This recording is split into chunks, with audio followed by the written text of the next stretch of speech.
नाजरीन, पाकिस्तान के हालात के ऊपर बात होगी कि पेशावर में 2 दिन पहले अभी बहुत बड़ा हादसा हुआ जिसे सान्या पेशावर कहते हैं। और आज अभी अभी खबर आ रही है कि वहाँ कुछ तलबा ने जुलूस निकाला है, तोड़ फोड़ की है, शीशे तोड़े हैं, बसों को जलाया, घिराव किया है। इस सिलसिला में मैं चलूँगा, सरदार खिजर महमूद साहिब हैं जो कि एडवोकेट हैं हाई कोर्ट के, ये पेशावर से ताल्लुक भी रहा है इनका, मैं पता करूंगा। जी अस्सलाम वालेकुम। जी वालेकुम अस्सलाम रहमतुल्लाहि व बरकातुहू। ये बताइएगा, इंतहा पसंदी की इंतहा हो गई है। एक तरफ तो दुश्मन घात लगाए बैठा है, एक तरफ हम खुद ही अपने दुश्मन बन गए हैं। क्या हमारे स्टूडेंट को हो जाता है कि गलाओ, गिराओ, झुलाओ और तोड़ फोड़ की जाती है। जी जी देखें, बात ये है कि दुनिया जान में पहला एहतराम माँ बाप का होता है, फिर दूसरा स्कूल टीचर का, और स्कूल से भी एक रिश्ता होता है। जी और बंदा कितनी उम्र क्यों ना गुजरे, अपने स्कूल की वो तारीफ भी करता है, उससे एक मोहब्बत का उसका रिश्ता भी होता है। जी तो जब अपने स्कूलों को तोड़ दिया जाए, अपने स्कूलों को जला दिया जाए, अपने स्टाफ को वहाँ पे उनके साथ तजलील की जाए, तो फिर आप क्या कह सकते हैं कि माशरा कहाँ पे जा रहा है और किस तरफ जा रहा है। जी जी बताइएगा कि क्या वाकया हुआ है, फिर उसकी तफसील पे बात करते हैं। ये वाकया इस तरह हुआ कि कोई किसी उर्दू के टीचर ने अपने स्टूडेंट्स को उसका टेस्ट लिया है, और टेस्ट में मुख्तलिफ सवाल थे। जी तो एक सवाल था, तो उसमें बच्चे ने जिसने जवाब दिया वो तो ठीक था उसका। किसी हमारे हमारे लिए जो इंतहाई मुतबरक हस्तियां हैं उनके नाम था, और उसने बच्चे ने लिख दिया उनके नाम के साथ, वो शेर की तरह बहादुर थे। अच्छा। तो वो टीचर ने पेपर जो है वो तकसीम कर दिया, वो टेस्ट रिजल्ट जो था वो तकसीम कर दिया। जी कुछ बच्चों का बच गया। तो वहाँ जो हॉस्टल था, ये पेशावर की बड़ी मशहूर चेन है, पेशावर मॉडल स्कूल के नाम से। इनके अपनी यूनिवर्सिटी भी है, बहुत से स्कूल भी हैं, और बड़े लंबे चौड़े असासे इनके पेशावर के अंदर। तो ये स्कूल की बात है। तो वो टीचर ने स्टूडेंट्स को दे दिया, उसी क्लास के स्टूडेंट को दे दिए, ये कुछ पेपर्स दे दिए, वही जो टेस्ट वाला रिजल्ट था, कि अपने पास स्कूल में रख लो, कल बच्चों को तकसीम करना जो नहीं आए, आज नहीं आए हुए।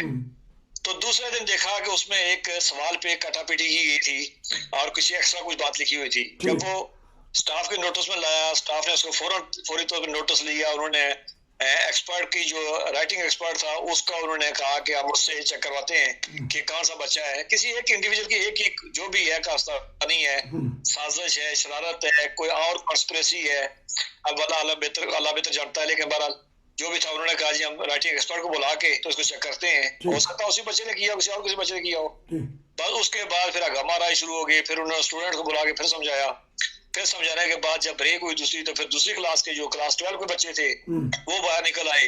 उसके बाद फिर अरे इलाका, फिर उसके बाद फिर जो होता है वो पाकिस्तान में जिस तरह के मामलात होते हैं, किसी ने आधी सुनी बात, किसी ने पूरी सुनी, किसी ने उसको और अपने हिसाब से उसकी तशरीह की। फिर वो सारा इलाका इकट्ठा हो गया। वो स्कूल की बसें तोड़ दी गई है, उसके बाद स्टाफ रूम वो तोड़ दिए गए, एडमिनिस्ट्रेशन ब्लॉक तोड़ दिया गया है, फर्नीचर अंदर से गिरा के बाहर निकाल के उसको तोड़ दिया गया है। उसके बाद हॉस्टल फौरी तो खाली हो गया है, स्कूल बंद हो गया है। तो ये करोड़ों रुपए की इन्वेस्टमेंट थी जो स्कूल के जो मालकान है उनकी। तो बाकी ये है कि स्कूल भी गया है, उनका सारा काम गया है। खुदा बेहतर जानता है कि सच क्या था। कसूर तो एक बंदे का था, और जब कहा गया था कि उस बंदे को जिसने भी किया उसको करार वाकई सजा दी जाएगी, और स्कूल इंतजामिया चाहती थी, मेरे ख्याल में मामलात को उसी स्कूल इंतजामिया रहने दिया जाता और वो बेहतर तरीके से हल कर लेती। तो इंक्वायरी नहीं बिठाई गई, पुलिस ने FIR नहीं करती? उन्होंने इंक्वायरी कहा, उन्होंने ज़ाहिर वो स्कूल का स्टाफ जो है, एडमिनिस्ट्रेशन, उन्होंने प्रिंसिपल ने उन्होंने कहा जी कि हम उसको राइटिंग एक्सपर्ट को बुलाते हैं, क्योंकि हॉस्टल के अंदर अगर ये बात हुई है तो किसी एक बच्चे ने किया है, तो ज़ाहिर 170 स्टूडेंट होंगे, हाजिर कितने होंगे एक अलग बात है। तो उन्हीं ने चेक होंगे, बिल्कुल इंक्वायरी हो रही थी। उसकी इंक्वायरी क्या वादा आने के बाद, इंक्वायरी शुरू होने के बाद ये सारा काम हुआ है। क्योंकि हम साथ साथ फिल्म चलाएंगे, तोड़ फोड़ हो रही है, तो हमारी पुलिस क्या कर रही है पेशावर की, किधर लगी हुई है वो? पुलिस हमारी तो आई है, लेकिन देखें पुलिस को बदकिस्मती से आपने परसों देखा होगा पिंडी में जिस तरह शेख रशीद साहब पुलिस के साथ सलूक कर रहे थे। तो हमारी पुलिस जो है वो यरगमाल बनाई जा चुकी है। मैं एक लफ्ज बहुत दफा कह चुका हूँ, पुलिस को अब किसी मामले में आप पुलिस को उस तरह का एक्टिव रोल देखते नहीं है। अगर किसी जगह आते हैं तो वो इस तरह के मामलात में पुलिस को भी जो भी छुड़ाने के लिए आएगा उस पर इल्जाम ही लगता है कि ये शायद असल मुजरम यही है, मुजरम यही है, तो सब छोड़ छाड़ के इसलिए इसलिए ऐसे मामलात में पुलिस हमेशा दूर से तमाशा देखती है। अगर कोई अग्रेशन में कहीं भी आए भी बेचारा तो उसके साथ जो सलूक होता है। और ये कल आपने कराची में देखा, वो बीबी थी, वो डीएसपी को थप्पड़ मार रही थी ट्रैफिक गाड़ी रोकने पे, शेख रशीद साहब का आपने देखा। तो ये इस तरह की रोज की मिसालें, हमारी पुलिस जो है वो जरमाल हो चुकी है और पुलिस कमजोर हो चुकी है, पुलिस के बस की बात नहीं है।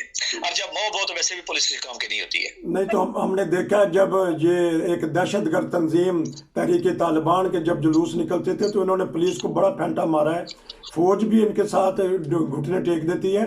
तो नफसियाती तौर पे क्या देखते हैं, क्यों हमारी अवाम इतनी जल्दी भड़क उठते हैं मामला जब... उसके लिए अगर तहरीक तालिबान की बात करते हैं तो इस्लामाबाद के अंदर हमारे एक बड़े मशहूर अल्लामा साहब हैं जो कहीं औकाफ मुलाजिम भी रहे, और वो उनका फतवा ही है कि तहरीक तालिबान अगर फौजियों को या पुलिस वालों को अगर मारे तो वो बिल्कुल जस्टिफिकेशन है उसकी, और बिल्कुल ये जायज काम है। तो ये जो स्कूल थे ये किस तंजीम के थे ये भी बता दीजिएगा, क्योंकि नहीं ये नहीं पता मुझे, स्कूल की तंजीम का नहीं कह सकते आप, इसलिए कि वो जो इसके मालकान है मैं उनको कुछ जाती तौर पे जानता हूँ, कुछ हद तक जानता हूँ उनको। बड़े सिविलाइज लोग और बड़े सुलझे हुए लोग, और उनकी तालीम के मैदान में बहुत खिदमात हैं, इसलिए उनको किसी तंजीम से मंसूब करना है, किसी ग्रुप या फिरके से मंसूब करना मैं समझता हूँ मुनासिब नहीं है। जो भी हुआ वो एक स्टूडेंट की तरफ से हुआ, और एक ऐसा मतलब इकदाम है जिसमें ना इंतजामिया का ना आप किसी स्कूल के अंदर से कह सकते हैं। पेपर तकसीम हुए, पेपर को टेस्ट के जो रिजल्ट वापस आए, टीचर ने वहां देखे, उसने तकसीम किए, जो स्टूडेंट नहीं थी एक स्टूडेंट को हवाले कर दिए कि कल तुम उनके दे देना। और मोस्टली हमारे स्कूलों में इस तरह की प्रैक्टिस ही होती है कि स्कूल के बच्चे के हवाले कर दी जाती है कि चूंकि टीचर सोचता है कि मैं कल फिर उठा के लाऊंगा तो चले बच्चों को रिजल्ट मिल जाएगा, और कोई फाइनल टेस्ट नहीं था कि इसकी सीक्रेसी हो। ये आम जो टेस्ट होते हैं, जो मंथली टेस्ट होते हैं या आम क्लास के टेस्ट होते हैं, उनमें टेस्ट आए। तो हमने एक गफलत का नतीजा भुगता है, पूरी दुनिया में उसकी बदनामी हुई है, श्रीलंकन को मार दिया गफलत की वजह से। अगर ये खुदा ना खास्ता अगर पता लग जाता कि ये फलां शख्स ने किया है, गो के उसने गफलत में किया या जज्बात में कर दिया, तो फिर तो आज फिर उसको जला देना था इन्होंने। देखिए जिसने किया है उसने अगर किया तो उसको सजा, तो इस पे कोई दो बातें नहीं होती हैं कि जो करे उसको, अगर करने वाला उसको सोचना चाहिए कि मैं क्या कर रहा हूँ, और उसको करने वाले को सजा मिलने में किसी को इख्तिलाफ नहीं है।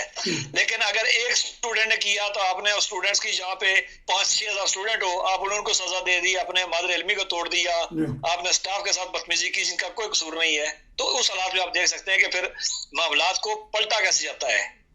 तो आप क्या सोचते हैं, हम आग के दहाने पे बैठे हुए हैं, तमाशा देख रहे हैं, बासियत कौम, बासियत रियासत, बासियत हुकूमत, अपोजिशन, सारी चीज हम बैठे हुए हैं आग के अलाव के पास? नहीं, अलाव के पास बैठे हुए होते तो फिर मैं समझता हूँ कि मामला हमारा ठीक था कि कल हम अलाव के पास, हमने उस अलाव के जो लाठियों, जो जलती हुई लकड़ियां थी वो उठा के तो हमने एक दूसरे पे फेंकना शुरू कर दी है। अलाव एक जगह नहीं है, अब वो लाठियां एक दूसरे पे जलती हुई दूसरे पे वो फेंकना शुरू हो चुके हैं, और उसमें जो आगे चढ़ता है वो जलता जा रहा है।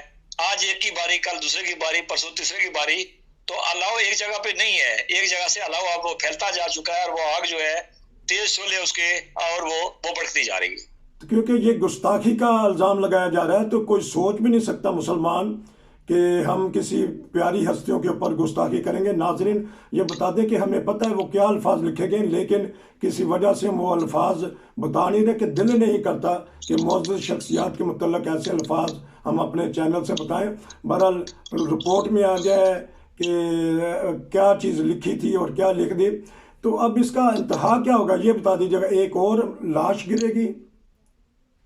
देखिए स्कूल गैर मायना वक्त बंद कर दिया गया है। अच्छा। और ज़्यादा स्कूल इंतजामिया की गाड़ियां, उनकी मेरे हिसाब से उनकी दर्जनों के हिसाब से गाड़ियां हैं, मैं अगर वो सैकड़ों के हिसाब से कहूँ तो शायद वो भी मैं ठीक ही कहूँगा। तो अगर इस तरह के हालात होंगे, वहां पे टेम्परामेंट इस तरह का होगा, फिर वो अफवाहें घूमती हैं, उनकी गाड़ियां रोड पे निकलना मुश्किल हो जाएगा, उनके स्कूल चलाना मुश्किल हो जाएंगे।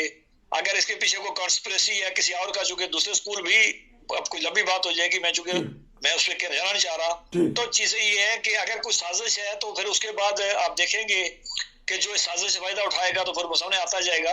तो मेरे ख्याल में उसे स्कूल इंतजामिया को अल्लाह ना करे उसको ऑपरेशन मुअत्तल करना पड़ जाए, तो फिर आपसे अंदाजा कर सकते हैं एक बहुत बड़ा इदारा जो पिछले 30-40 साल से पूरे इलाके में तालीम दे रहा है, अगर वो इदारा बंद हो जाता है, उसके चेन पूरी बंद हो जाती है, तो फिर आप करेंगे क्या? आपका बहुत शुक्रिया। सानियात पे सानियात हो रहे हैं नाजरीन, पेशावर का सानिया फिर कराची में एक सानिया हो जाता है, दिन दिहाड़े आके मीनार तोड़ दिए जाते हैं मस्जिद के, और कई इस तरह काम हो जाते हैं, कब्रिस्तान महफूज नहीं है। आज फिर ये पेशावर में दोबारा हो गया कि तलीमी इदारों में तोड़ फोड़ की गई है। ये एक खसूसी तौर पे तबसरा हमने लिया था सरदार खिजर महमूद साहब जो एडवोकेट हैं हाई कोर्ट के, क्योंकि पेशावर का से इनका ताल्लुक रहा है, वहीं इन्होंने सर्विस वगैरह की है। आपका बहुत शुक्रिया कि आपने फौरी तौर पे खबर दी और उसके ऊपर तबसरा किया। नाज़रीन, नसीर को इजाज़त दीजिए। अस्सलाम वालेकुम।